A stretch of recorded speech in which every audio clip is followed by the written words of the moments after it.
Welcome to Mother's Planet, a show where there is always something to talk about in a productive and beneficial way. I'm your host, Neelum, and joining me in the show this morning is my guest, Kamilla. Now, I will get Kamilla to formally introduce herself a little later in the show, but first, Assalamu alaikum and welcome to the show. Wa alaikum salam. Thank you, Neelum. How are you this morning? Yeah, fine. Dealing with the cold weather, but I know, fine. I know. Alhamdulillah. And I just wanted to start off with that. It's cold. Because that sums up my week. It's really dipping now, the temperature. Bitter. Yes, that's the word. It's really bitter now, and it really, when it hits your face, you really do feel it. I'm talking like my 5-year-old at the moment. She was explaining to me how she loves how cold it is because she's obsessed with Frozen. And I'm sure you know about Frozen. Anna and Elsa, the characters, she loves the film Frozen. It's all about ice. It's everything about being cold and ice, and she's obsessed with it. So when she saw the cold weather and the ice in the morning, she was feeling like she was in that movie. So that's her. But yeah, I'm feeling my age, Kamilla, because I am now taking a hot water bottle to bed every night with me. And if I don't, I panic because I'm so cold. And so, yeah, I find it very hard getting warm at night. Yeah, it's difficult. It's, really bitter. That's all I can say. I know. And to this morning, I felt it with the children because they didn't want to get out of bed. And I'm thinking now that it's that time of year where it's going to be really difficult to get out and have that spring to your step because it's just so bitter outside. And so, yeah, I think we're going to have some tough times trying to get the kids to school on time. So listeners, we are live on air. We are reaching out to all our listeners in Luton and surrounding areas through the airwaves at Inspire 105.1 FM. You can also hear the show via TuneIn through the Inspire FM webpage.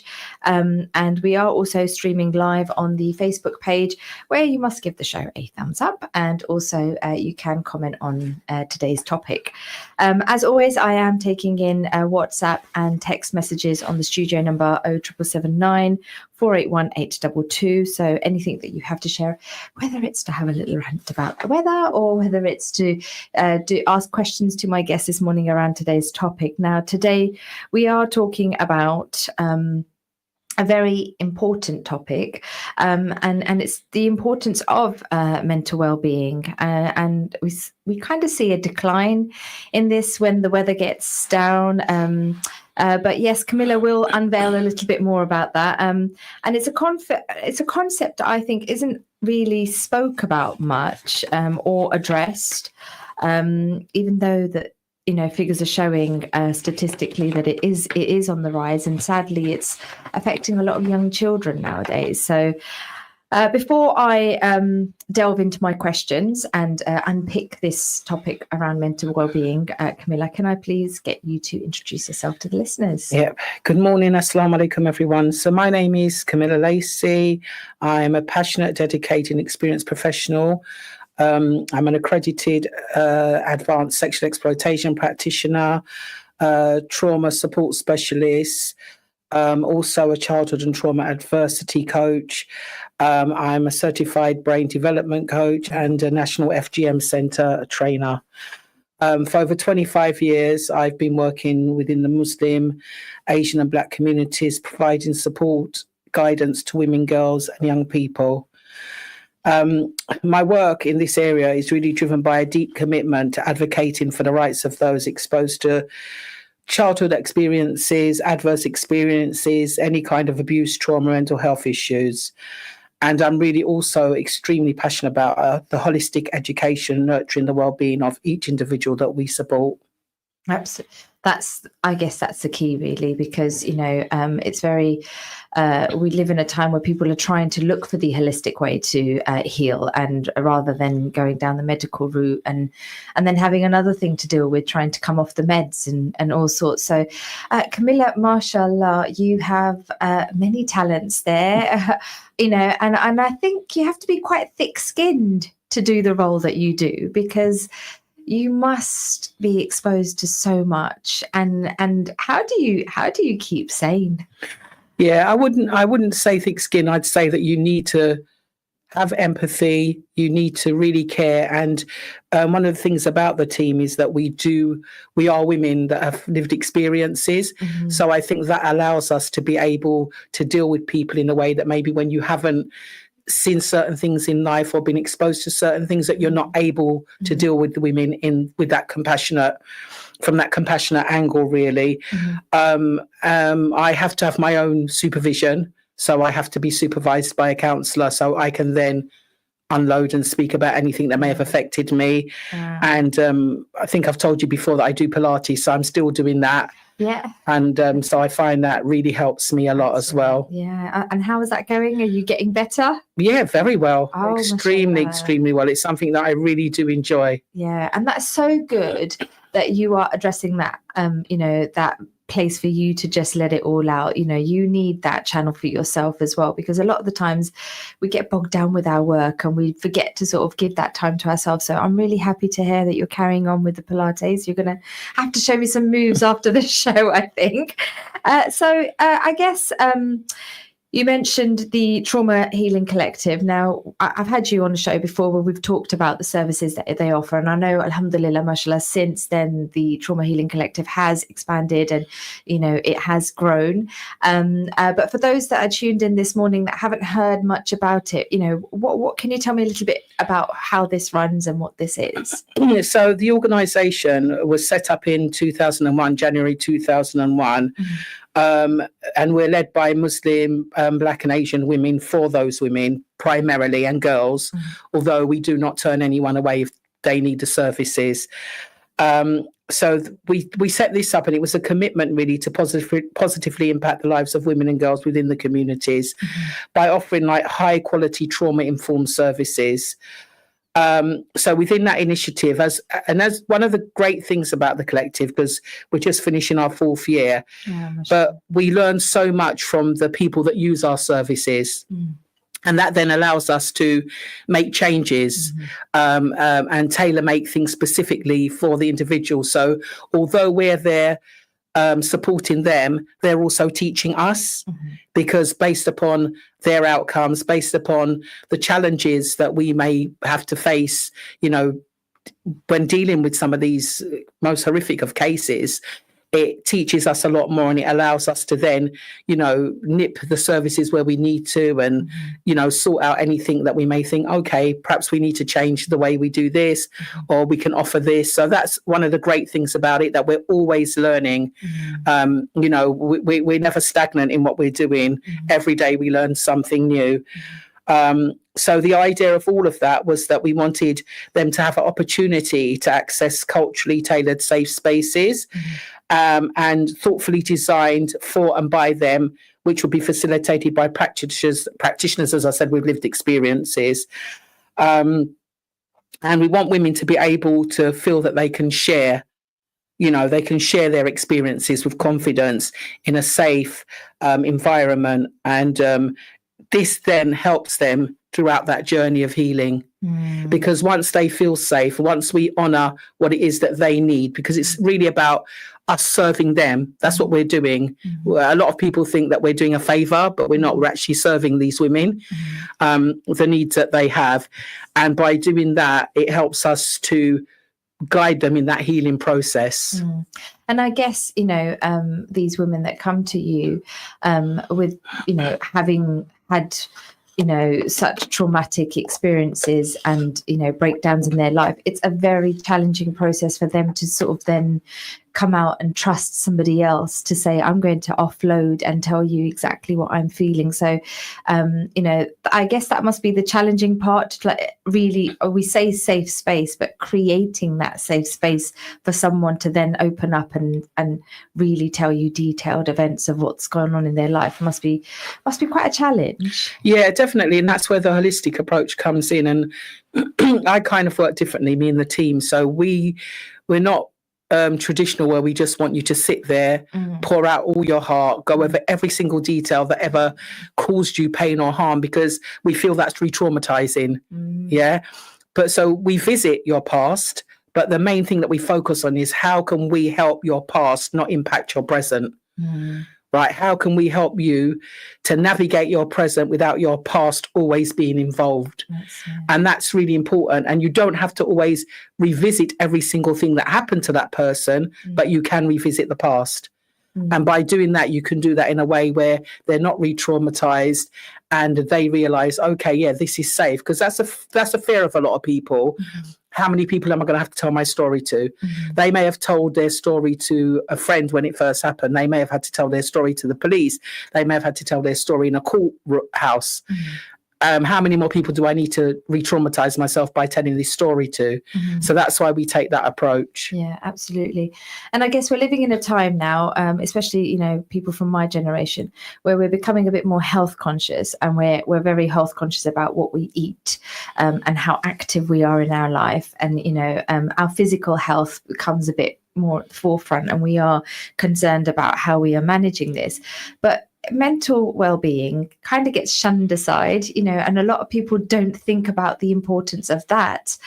So, you know, what's the best approach to try and promote a balanced approach so that we are, you know, giving not 50-50, but we are balancing it so that we're helping our mental well-being as well as our physical health? Well, one of the things that we found was that if we think about mental health, we think about the systems that are in place. We think about how patients are treated. They're really, really steeped in prejudice and bias. Yeah. And they do impact negatively on Black people, on Muslims, and, you know, Asians. So people of color, that really impacts negatively on them. So we found this out as we were working with our women, and also some of us that have had loved ones that may have been through the system, that it's not fit for purpose. And in fact, it can cause more harm than good. So it can make a person's mental health spiral. And this came from some of the women that we worked with who may have been on the wards or may have been in the care of, you know, the mental health services. So what we decided to do, we first of all, we launched a hub. Right. So we launched a mental health hub in April. And that hub, the whole idea of it was that we wanted to equip parents, carers and patients, right, with the following things. So we wanted to support them in helping them to navigate, first of all, the complex system, giving them skills and knowledge to deal with what's going on. We did a toolkit, which is on our website, and we'll give that anyone can access. And that's information on rights, detention, sectioning, and all the figures and statistics that relate to our communities. We've run workshops around mental health, and that was one of the things that now fall into what you was asking about, the physical, where we've tried to get people to understand when we hear the word mental, straight away it gives us negative connotations. So someone says about mental, and straight away we think, okay, that person's crazy, they've got bipolar, they're schizophrenic, they're on medication, because of that negative bias that we have towards that word. If someone says they're physically unwell, we don't start diagnosing them. We don't start saying, oh, that person's got cancer, or they've got lupus, or they've got whatever. We don't do that, because of the negative connotations. But I always say to people that you've got mental well-being, you've got mental health that can be good or bad, right? So you have good days, you have bad days, and then you've got a diagnosed mental illness. So they're completely different. So I think that as a community and as individuals, we need to change the way that we view that word. Absolutely. And if we can change the way that we view it, and if we can treat people who have any kind of mental problems or illness, because it doesn't mean just because you're feeling unwell mentally that you've got a diagnosis, right? It's of your mind. Just like you may be feeling unwell physically, you've got flu. It doesn't mean that, you know, the flu is terminal. Just like you may be feeling off one day, it doesn't mean that you've got a diagnosed illness. You're just not feeling right in your mind. And it's very important because the mind and the body are aligned and they're connected. So I think once we can separate those two things, and we can say, well, hold on a minute, mental just means of the mind. Absolutely. I think we will stay where we are. So it's about educating ourselves. Yeah. It's about people not being afraid to say, well, hold on a minute, this is just the same as someone who's got a physical illness.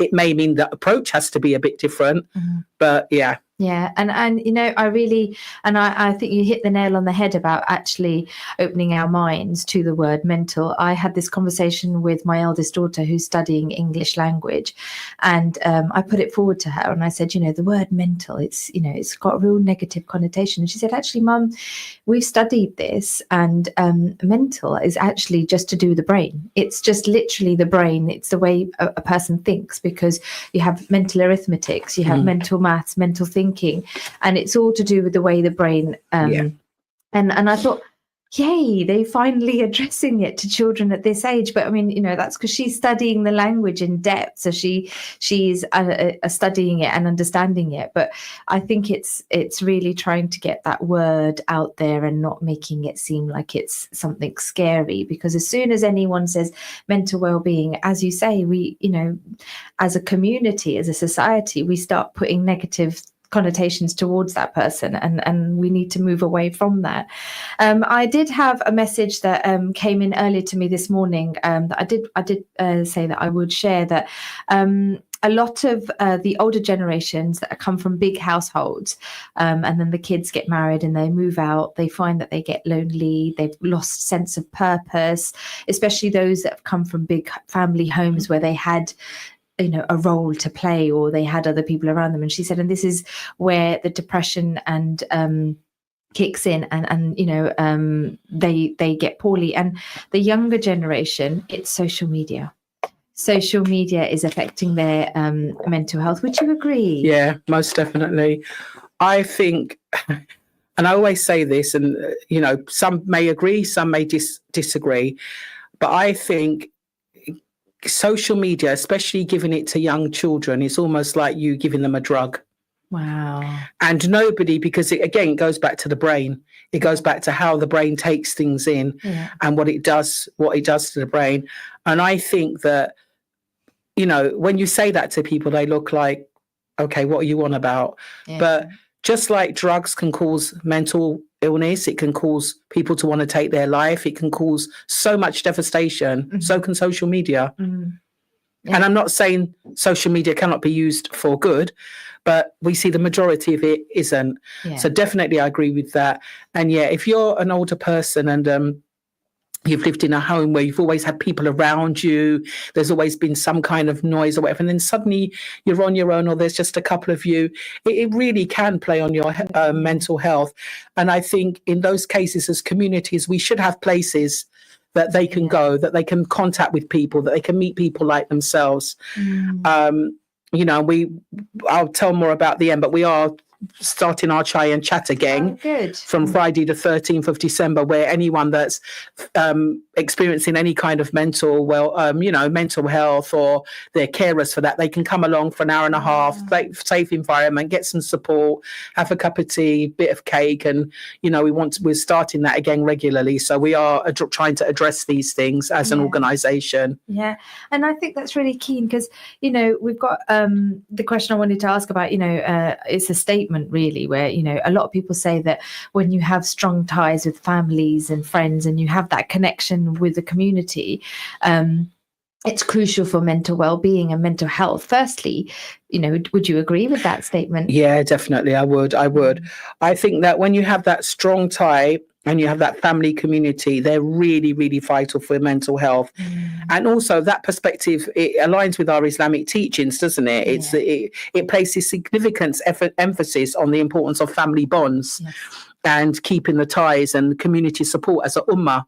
So, you know, Islam has already taught us this, and it promotes social cohesion, it promotes mutual assistance.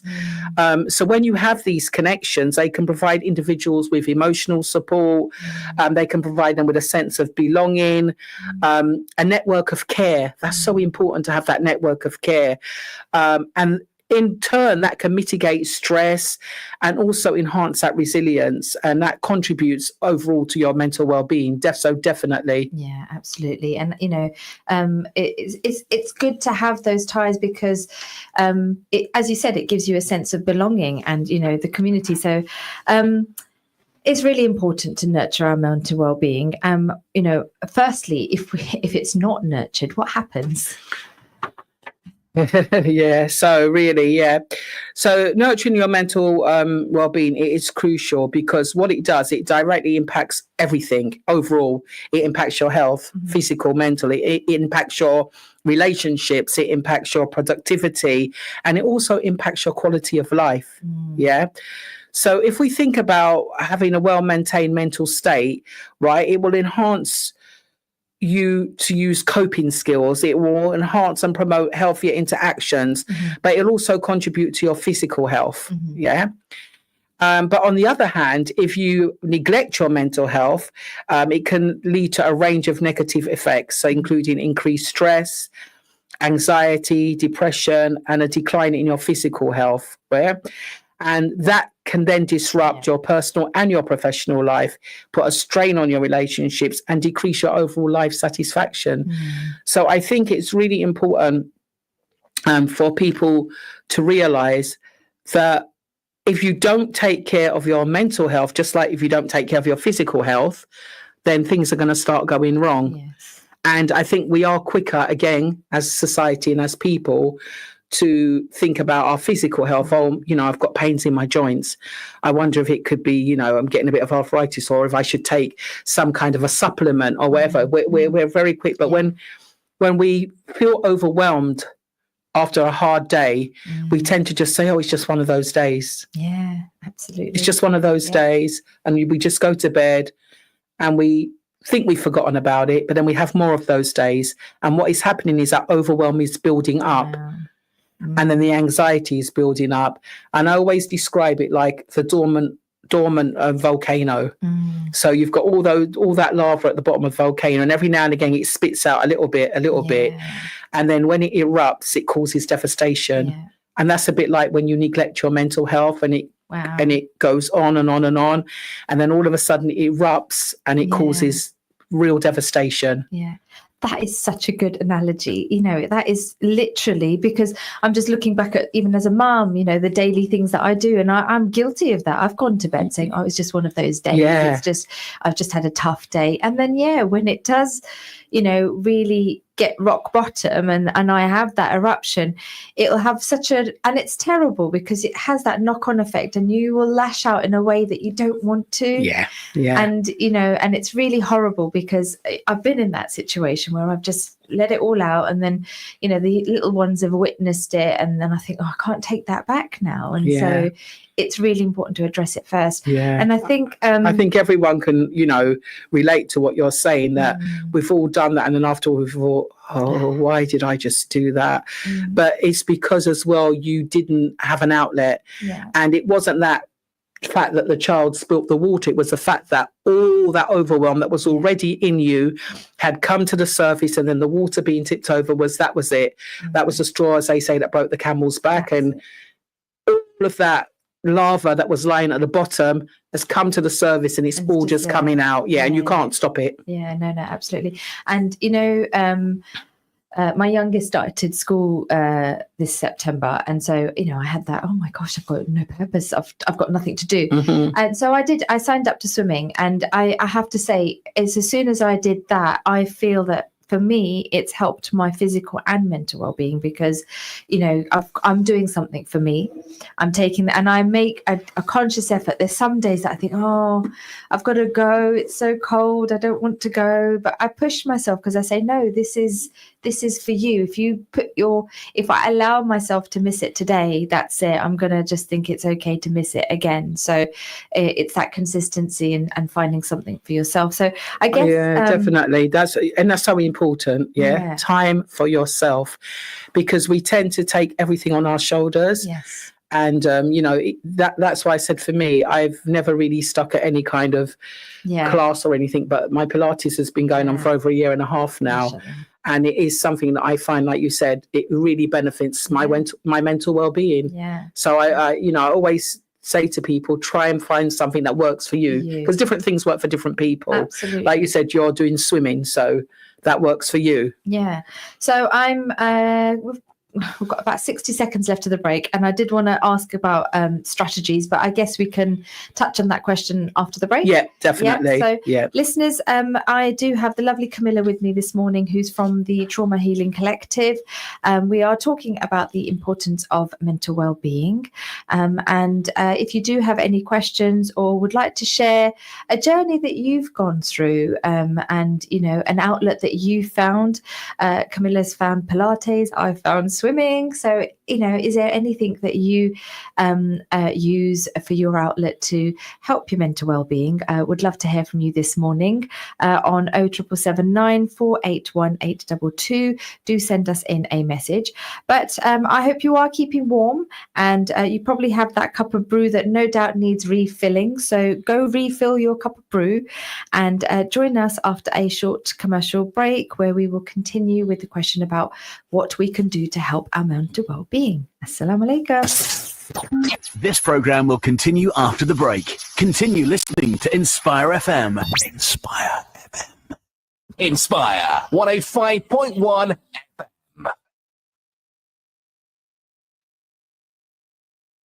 FM. All that is in the heavens and the earth magnifies God. He is the Almighty, the All-Wise. To him belongs the kingdom of the heavens and the earth. He gives life, and he makes to die. And he is powerful over everything. He is the first and the last, the outward and the inward. He has knowledge of everything.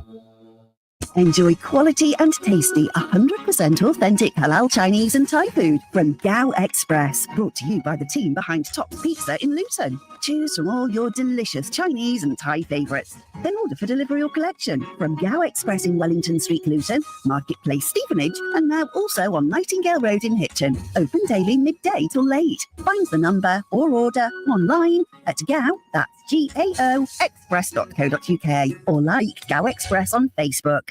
Had an accident, a bump, trip or fall? Then you need Claims Specialists, your first choice for accident claims. The Specialist Claims Company on Dunstable Road in Luton. With excellent access to expert solicitors and on a no-win, no-fee basis, Claims Specialists use their 30 years experience to help get you the best compensation possible. For injuries at work, taxi, PCO and private hire incidents, road accidents and vehicle damage, medical negligence, plus rented housing disrepair. In short, when you need to make any claim, click on claimspecialists.co.uk or call 01582 733 222.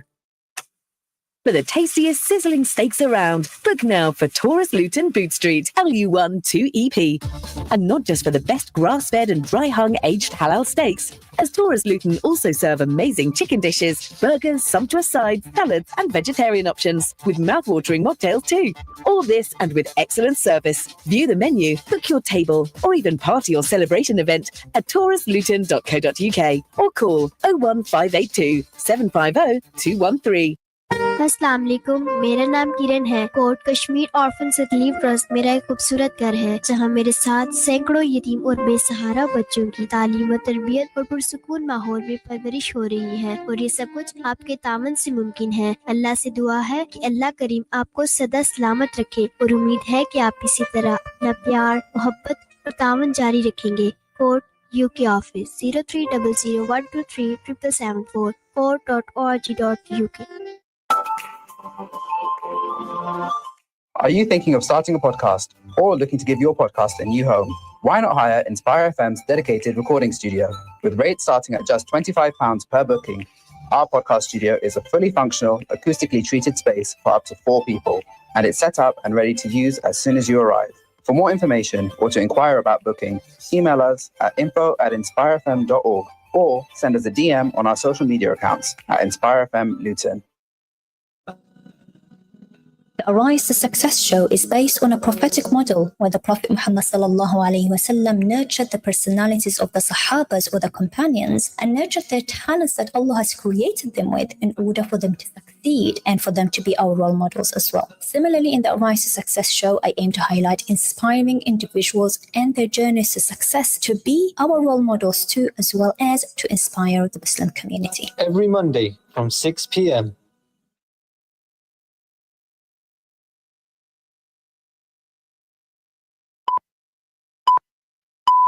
From the studios of Inspire FM, the time is now 10:30.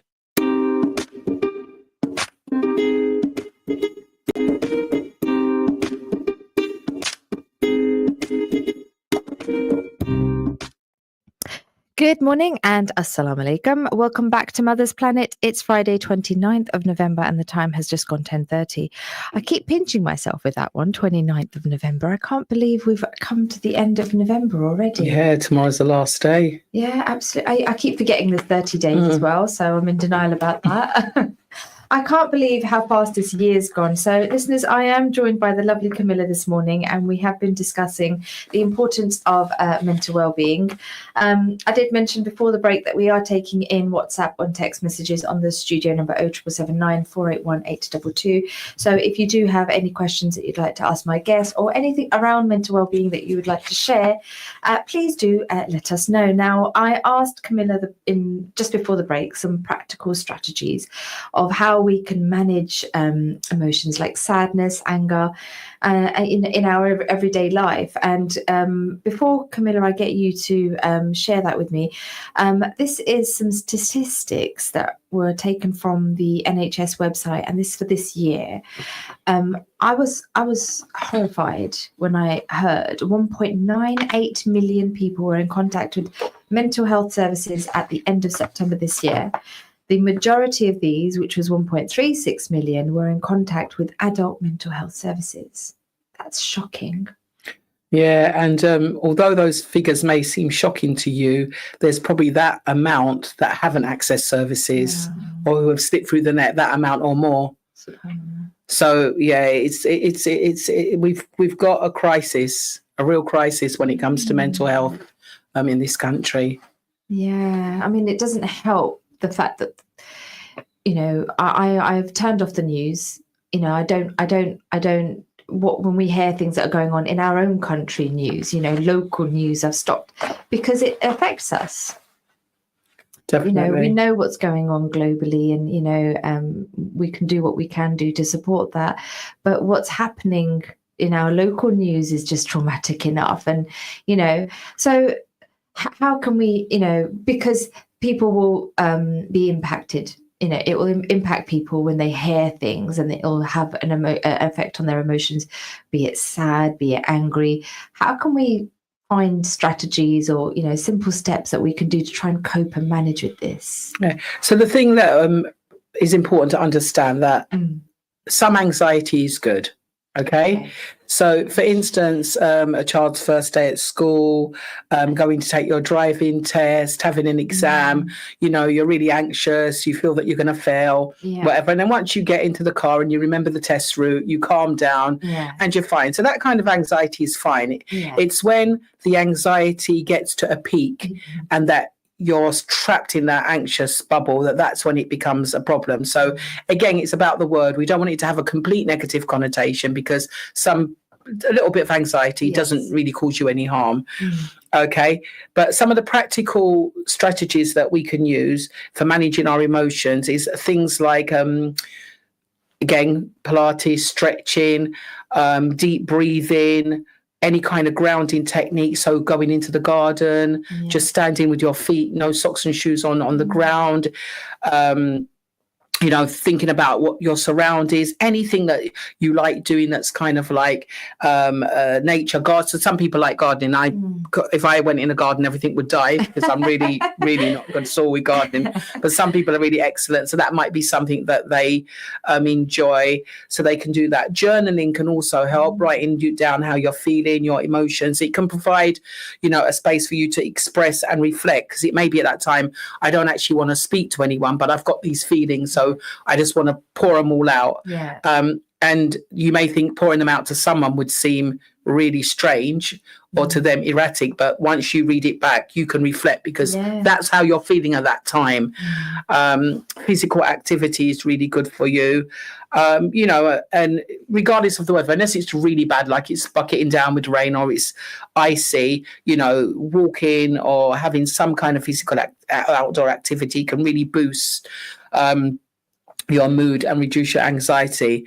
And then we've also got Islamic strategies for managing our emotions, which include our salah, you know, a dua, dhikr, all of these things, you know, reading our Quran. So we've got other things that we can do that are practical, but we've also got the practical Islamic strategies that we can also implement and use.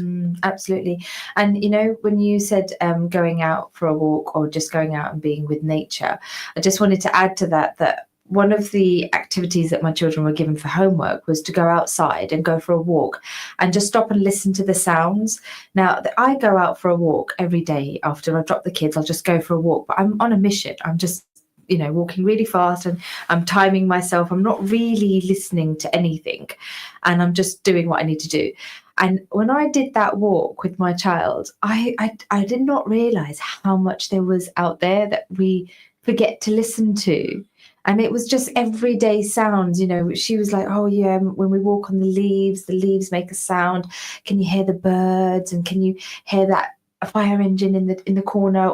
And I was like, wow, there's so many sounds. So it's about being present in what you're doing as well. But that really, I came back and I felt very different. I felt a bit more energized in a weird way, even though I was walking so slowly and really being conscious of what's around me. It changed my whole walking process now. And so yes, being in touch with nature. I'd avoid the gardening if you were going to go and kill everything. So yeah, but I'd say I'm probably pretty much near you as well. I like to think I'm a gardener and green fingered, but I'm not. I'm terrible. I really, every year I buy pre-made flowers and they just last for that season and that's it. I can't keep them going. So thank you for those practical advices there, because I think, you know, they're doable and that's what we need. We need something that we can do, and some people are doing it and not even conscious that they're doing them. So, you know, coming back to mental well-being and, you know, reading that statistics to you, and that is a national, that's across the countries. It's not just, you know, within Luton and within a certain area. That's a national figure. It's quite alarming. When I read that, I was shocked because I just thought, gosh, I can't even put that number in my head. So parents, guardians, you know, they all have a part in playing, you know, a role to help children, because, you know, I wanted to look at children's mental well-being because, again, this is something that's on the rise, and I know schools are trying to do things to address it, but, you know, we're all limited. So, you know, what roles can parents play in this? Yeah, so it is really important. Anyone who's a carer, anyone who has contact with a child, they need to provide the child with like a supportive and nurturing environment. Yeah. And one of the main ways you can do this is promoting open communication. So that if your child is feeling a certain way, because again, it goes back to that connotation. If that child has grown up hearing people talk about someone with mental health in a very negative way, they're not going to feel safe to approach you and tell you that they feel like they're suffering with their mental health, because they're afraid that your reaction is going to be the same. So you have to have real open communication and let your children know that, you know, if there's anything you're feeling out of sorts, anything's not right, as little as small as it seems, even if you think it doesn't matter, you can come and mention it to me. You can tell me and we can talk about it and see what we can do. So that's one of the first things. Also, it's important for you as parents to model your behavior. So model healthy coping strategies.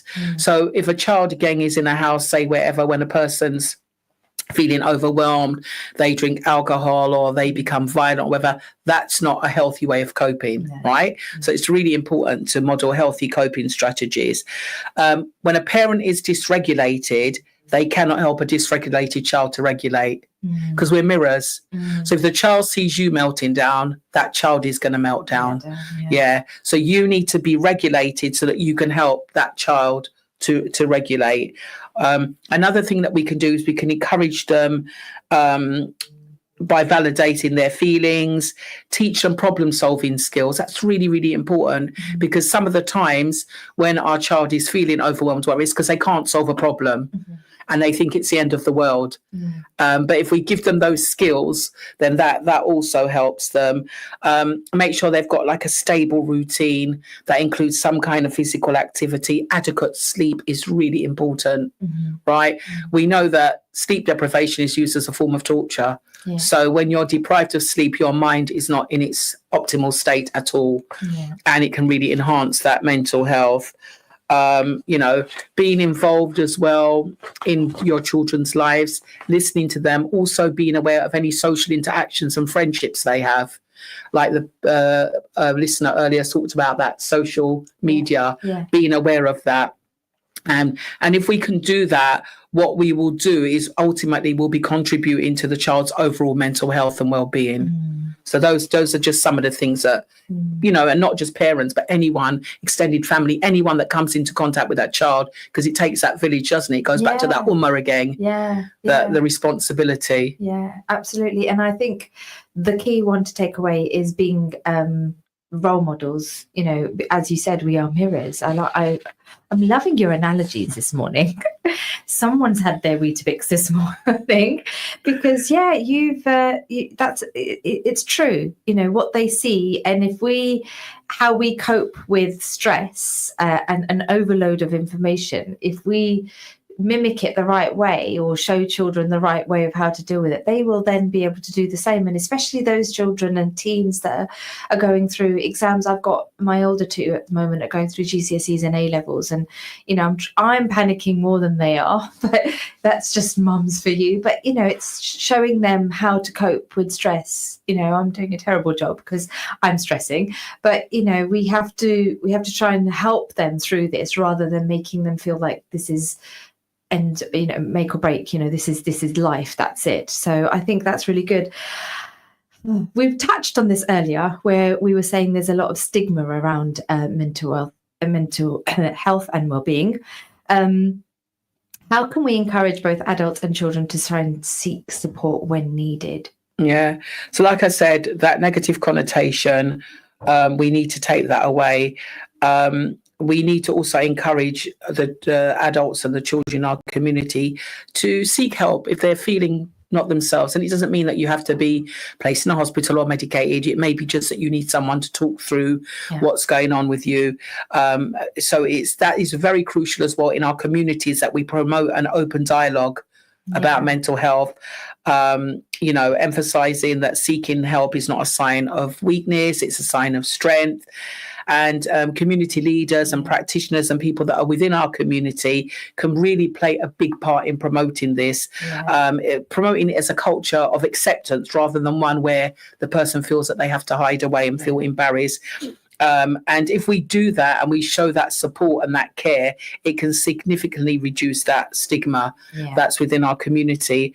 And again, we do offer to organisations free of charge, like a 1.5 hour workshop on understanding what mental health is. And we talk about the stigmas and everything. So again, if people want to, they can go to our website, fill out a contact form and tell us that they'd like to, book that. So that's really good. And I know that a lot of the mosques now in the community are trying to address this, and they're trying to have more workshops, events, tea mornings, where they're coming in and allowing people to come and have a chat to other people, just talking about it. So it was happening in the earlier part of the year, and I know that some of it's fizzling out. I think it's just keep doing it, because eventually the community will know about it and then they'll come. But I think when you know that, we've put it out but nobody came, that's it. It's not one of those things. And I think talking about it, making it normal is key as well. If we every time someone mentions it, it's like, no, don't talk about that. It's not good.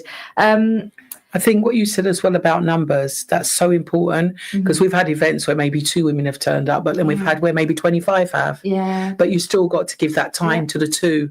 And it's like you said, perseverance, because we're in it, again, to serve our community. We're in it for the long haul. Yeah. So we have to keep going. Yeah. As you said, when they see consistency, they'll think, they've got that on again. Maybe I'll pop in this time. I didn't go the last couple of times, but okay, it seems to be carrying on, let me go. Yeah. So I think that's really important. Yeah. It's a very good point. Yeah, thank you.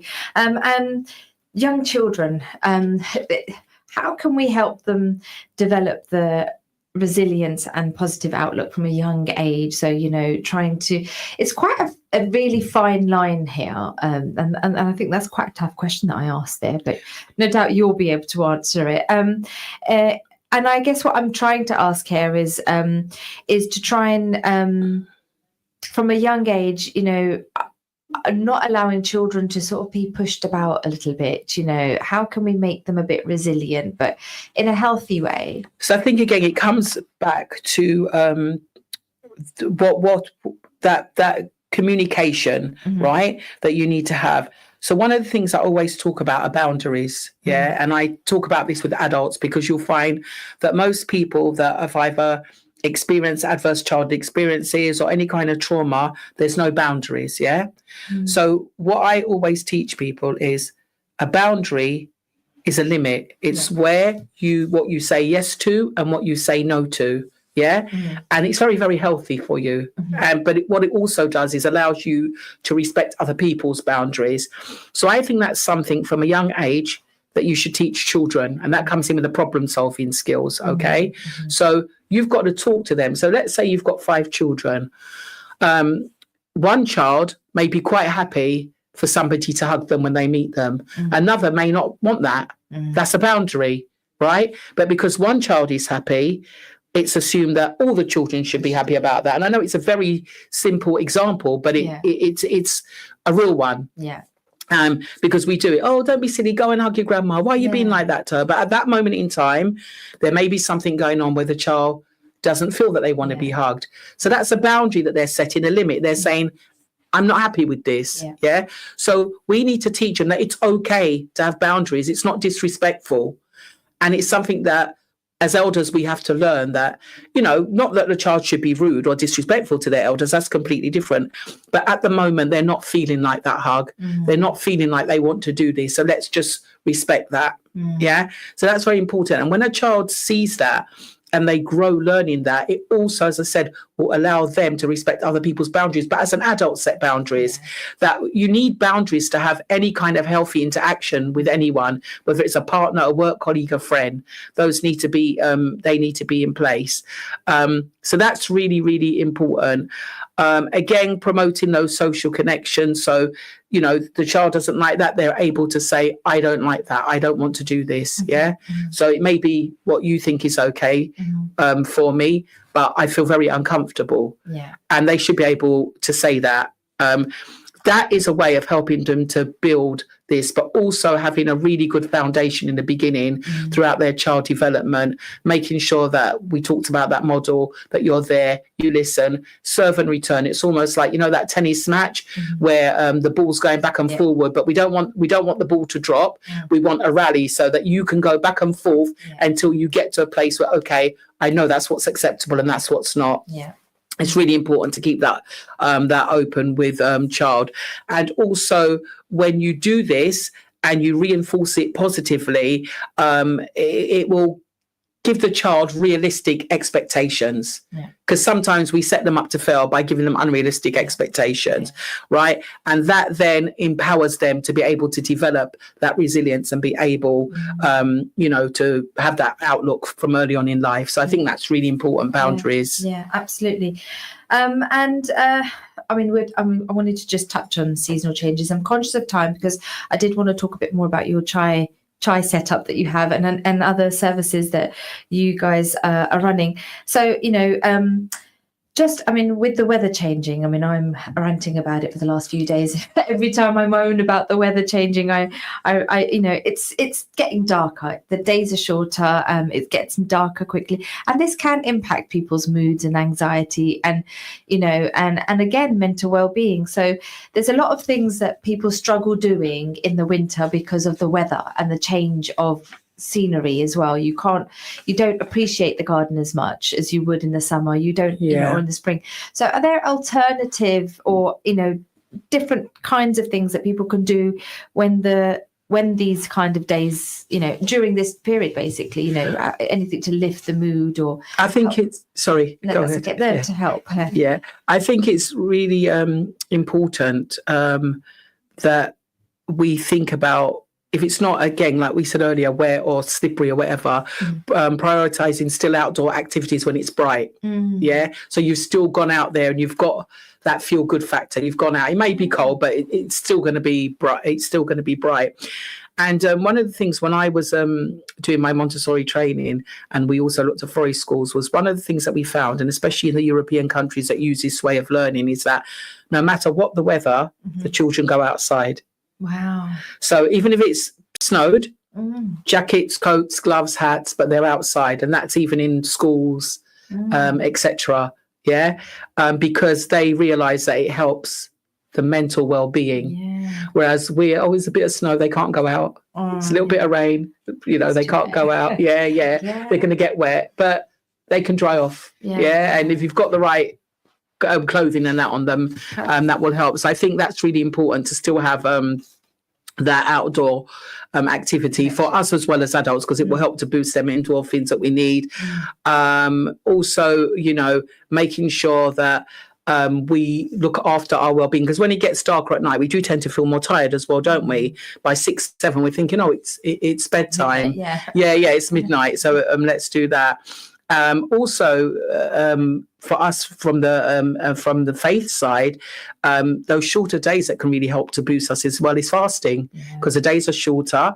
And because we've got longer days and Fajr's really quite late now, we can get up and we can pray. So all those things like that's a blessing in the shorter days for us, that we can do these things as well. So as long as we do this and we establish a routine, okay, and we do something that will help us, like even a hobby, right? So let's say that you like sewing or knitting. You may choose, okay, it's 7 o'clock at night and I know it's dark, but it's not really bedtime, so maybe I can do my crocheting or I can do my knitting or something. So these things will help, but don't let the weather be a deterrent to you keeping up with your routine, your mental well-being routine. Yeah.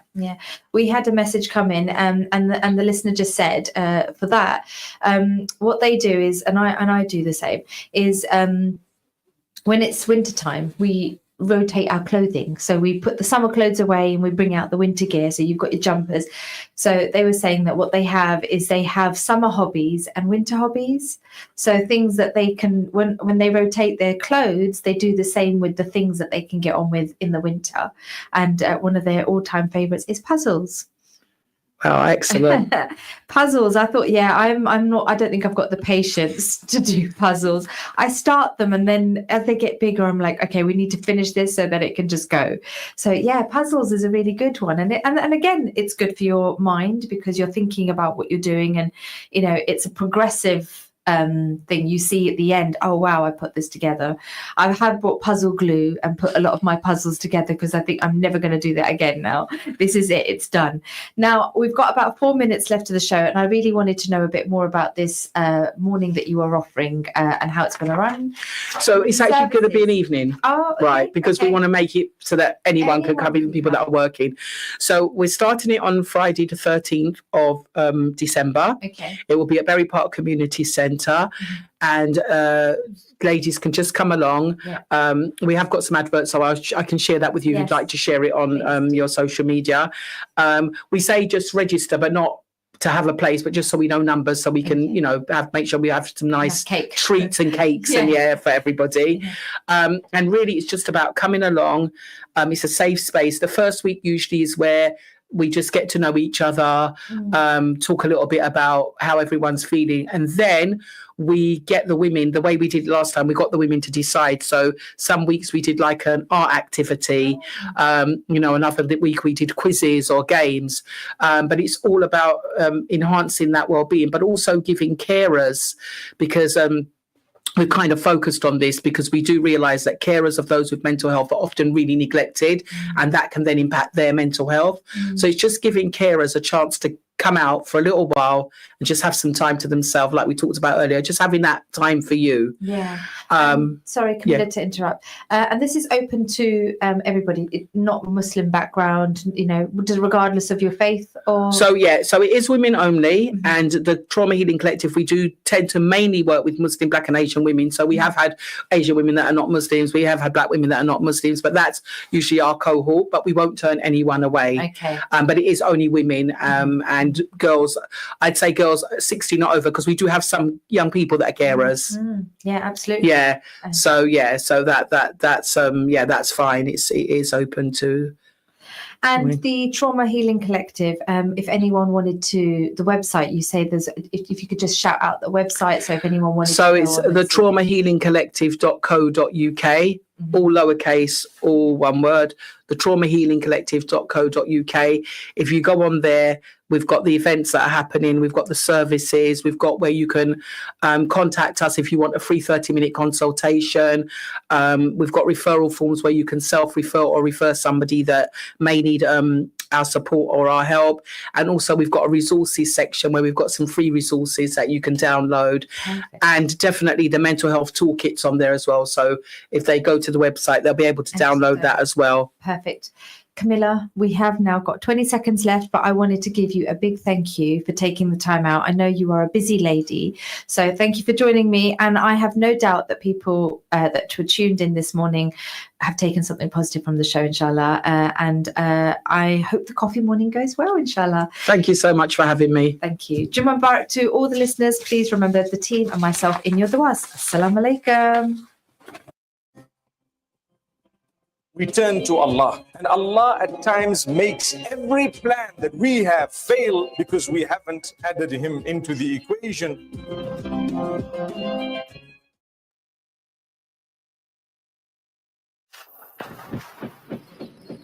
Assalamu alaikum wa rahmatullahi wa barakatuhu. Bismillahir Rahmanir Rahim.